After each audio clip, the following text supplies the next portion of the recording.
Hey. Are you awake? Oh, good. I'm really sorry that it's so late, but I have your supper. I tried to bring it earlier, but, well, it actually took a surprising amount of convincing to get Erwin to let me bring you your supper again. I'm sorry that I haven't been bringing it as of late.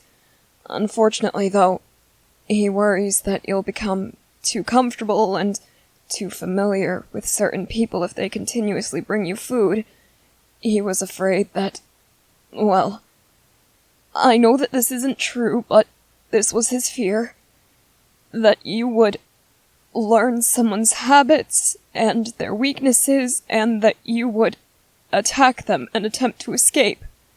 Now, again, I know that this isn't true, and I did try to convince him that you would never do any such thing, but, well, he didn't become the commander because he believes everything he hears.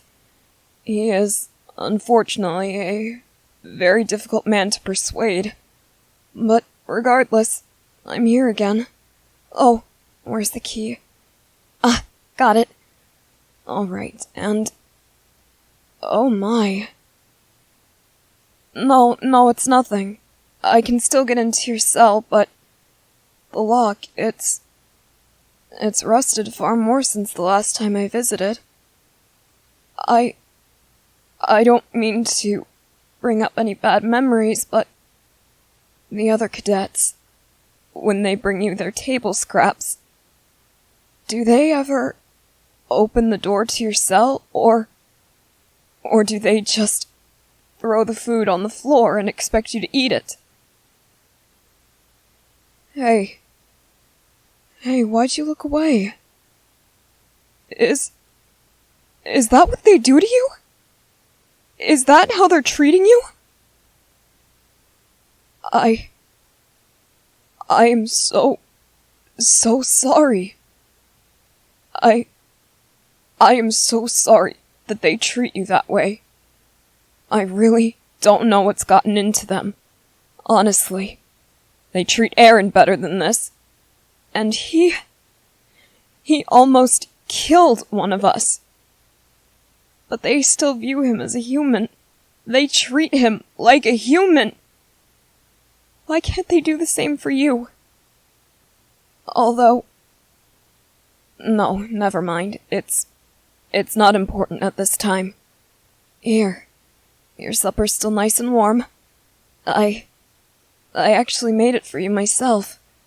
I realized far too late that, well, all of the food that we had been given for supper had either gone cold or been eaten by Sasha.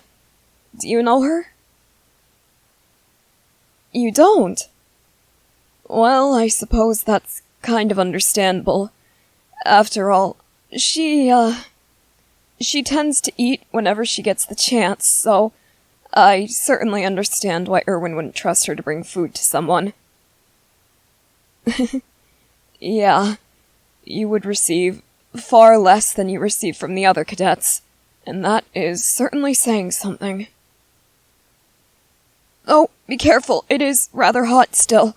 I wanted to rush here as soon as I could so that it wouldn't go cold, and in my haste it seems I didn't even allow it enough time to cool at all. So, if you don't eat it right away, that's perfectly fine. I promise, if you take a while to eat it, I won't take it away from you. I suspect that maybe some of the other cadets do this. I see. I'll speak to Erwin about that. I did mention when I was talking to him that the other cadets are only giving their table scraps. However, there is something that I neglected to think of. Though you are a valuable asset to humanity, as he views it, that is, it seems that our funding has been cut significantly again. We barely have enough rations for all of us. And prisoners? People like you? You're essentially the bottom of the food chain here. So, if we can't even feed our own, we certainly aren't going to go out of our way to feed a prisoner properly. Granted, I don't view you as such. That's one of the reasons why I feed you properly. But the others, they certainly don't view you as their equal. It's shameful, but part of me understands why they treat you so differently than they treat Aaron. You see, we have to train for 3 years before becoming soldiers, and even then, some of us have known each other since childhood. A lot of us joined because, well, we're good friends with people who joined, so we wanted to stay with them. We wanted to fight beside them, live beside them, and if the worst case scenario became true, die beside them. So a lot of us have formed strong bonds already. But now, with you, we're hardly allowed to even talk to you. In fact, I wonder sometimes if that's why they take food away from you, because you don't eat it fast enough. I wonder if they're on some kind of time limit. Why am I not? Well, the commander kind of favors me, in a way. He says that my plans have saved us before, that my strategies have been almost foolproof. He trusts me enough to be responsible around you. He trusts me not to, I suppose, be manipulated by you or persuaded to help you escape. Funny that he believes that, huh? After all, it was my idea to help you escape. Speaking of which, I wanted to talk to you about that. With all of this time that I've been given, all of the weeks between this visit and my last, I've been doing a lot of thinking. I've been keeping an eye on the guards outside of your cell. I've been keeping an eye on the habits of other cadets. Everything. And I think that I've figured out a few things that will allow us to create a perfect plan. Or at least, as perfect of a plan as we can manage, that is. So, do you think that you're up for it? I know that it's late, so you might be tired and not want to strategize right now, but the sooner we get through this, the better. You're ready? Alright, well, first things first. The guards outside your cell. Bertolt and Reiner. An odd choice, I think. At least, for Bertolt. He tends to be a bit of a pushover. He can never seem to think for himself, and he always follows Reiner's lead. However, that does make Reiner being the second guard an ideal choice, since, well, Bertolt listens to him and trusts him, not to mention he's incredibly strong, which, actually, that might be the reason for Bertolt. You see, he's the tallest person here. He could easily overpower you, no matter what. Yes, it is certainly a downside. However, these two are rather easy to manipulate. Don't ask why I know that. I tend to keep an eye on these things. I really don't know why, but, well, saying that is actually a lie. You see, a while ago we were betrayed by a comrade of ours. As it turns out, she possesses the same power as Aaron, and we were forced to learn the hard way that you can't even trust the people standing next to you. You can't even trust the people who call themselves your friends. I've been rather suspicious of Bertolt and Reiner for a while now, so I've been keeping an eye on them, learning their strengths and their weaknesses. I've kept an eye on the others too, of course, but mainly them. Well, I can't say for sure just yet, but I do have my suspicions that they might possess the powers of the Armored and the Colossal Titans. Now, if this is true, of course, they might be a bit wary of starting a ruckus, which we can use to our benefit, of course. After all, if they do possess this power, If they get hurt, they'll heal almost instantly. Assuming they choose to do so, I believe. After all, Aaron seems to be able to control whether or not he can heal. It's rather odd, but it does have its advantages, at least I suppose. Now, Bertolt and Reiner are relatively easy to manipulate, as I said, so, assuming that I can lead them away from here, I should be able to get you out of here. But that is going to be a bit of a challenge.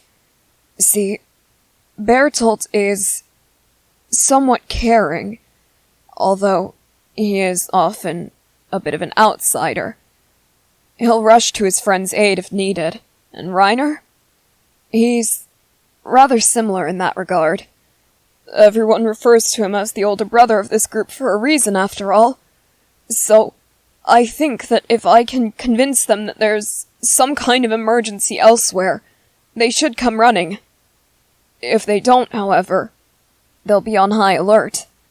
They'll suspect that something is going on, or they'll begin to wonder if perhaps their secret has been revealed, assuming my suspicions are correct, of course. Huh? No, don't worry, they can't hear us right now. Trust me. The door outside these cells is extremely thick. There's absolutely no way that they can hear us. Why do you ask? It seems like I'm speaking rather loudly? Is that so?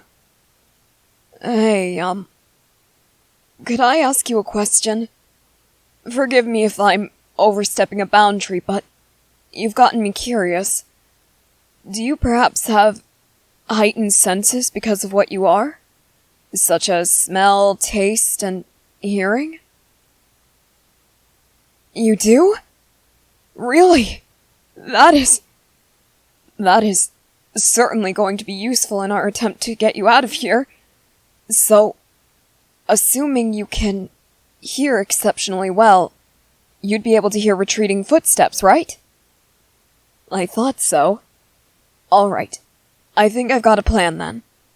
The next time that I come to feed you, I'll leave your cell door unlocked. Then, after I leave, I'll wait a few minutes, run back, convince Reiner and Bertolt there's an emergency, and, assuming I can get them away, you'll be able to hear them leave, right? Okay, good. I'll try to lose them in the halls and meet you outside somewhere. Where do you think you'd be able to go? You don't know? I think I already know the answer, but when they captured you, and they brought you here, did they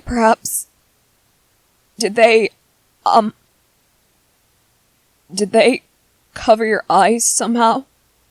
Maybe even put a bag over your head to keep you from seeing where you were going? I feared as much. Alright, well, can you track? You said that you have a heightened sense of smell, right? Could you track something by scent alone? You think so? Alright then. Answer me this. If I led Bertolt and Reiner away from here, and I lost them and ran outside, do you think that you'd be able to follow my scent? You would? Alright then. Okay. I think we have a plan. Yeah, we do. Okay then. Next time I come to bring you your food, I'll leave the door unlocked, then I'll leave and I'll rush back claiming there's an emergency. When you hear 3 sets of footsteps retreating, that's when you can come out, okay? Once you can't hear them anymore is the time that I recommend you wait.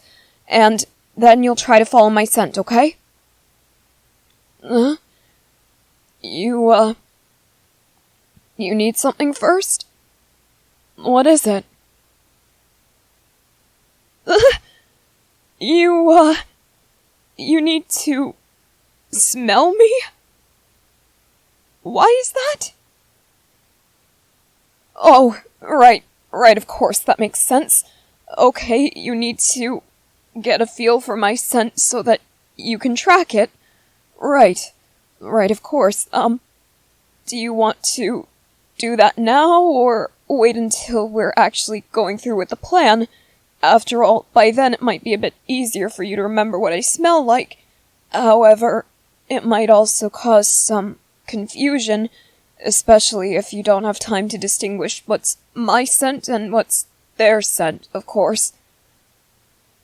You want to do it now? Alright then. I guess go ahead, whenever you're ready. Do you have to sniff my face like that?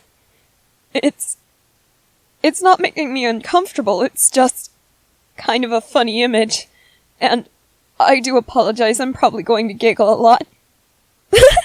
Okay, that tickles, stop. Alright, do you have everything you need? Okay then, eat up and once I come back again, we'll finally put this plan into action.